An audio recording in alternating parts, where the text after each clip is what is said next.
అంటే నేనేమన్నాను, ముందు నుంచి పాపం కేసీఆర్ గారిని తప్పించి ఆ కుర్చీని గుంజుకోవాలని హరీష్ కేటీఆర్ పోటీ పడుతున్నారు. సో ఒకసారి వాళ్ళకి అవకాశం ఇస్తే వాళ్ళ పరిస్థితి ఏదో వాళ్ళకి అర్థం కావాలని కేసీఆర్ గారు మౌనంగా ఉన్నారని నేను అనుకుంటున్నా. కేసీఆర్ గారు క్రియాశీలక రాజకీయాలలో లేరు, వారి ఆరోగ్యం కూడా అంతంతగానే ఉంది. క్రియాశీలక రాజకీయాలలో లేకుండా ఆరోగ్యం అంతంతగా ఉన్న ఒక నాయకుడిని విమర్శించడం భావ్యం కాదని నేను భావిస్తున్నా. కేసీఆర్ గారు క్రియాశీలక రాజకీయాలకు వచ్చినప్పుడు తప్పకుండా వారి పట్ల నేను స్పందిస్తాను. నా సూచన ఒక్కటే మీకు, ఇక డెవలప్మెంట్ మీద ఫోకస్ పెడదాము.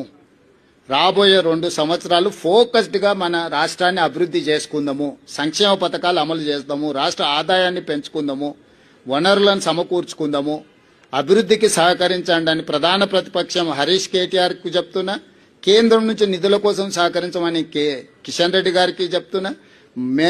మనమందరం కష్టపడదాం, మీరు కూడా ఈ కష్టాన్ని గుర్తించి ప్రజలకు చెప్పండి అని మీకు కూడా విజ్ఞప్తి చేస్తున్నా. అంతే తప్ప ఇంకా రాజకీయ విమర్శలకు తావులేదు.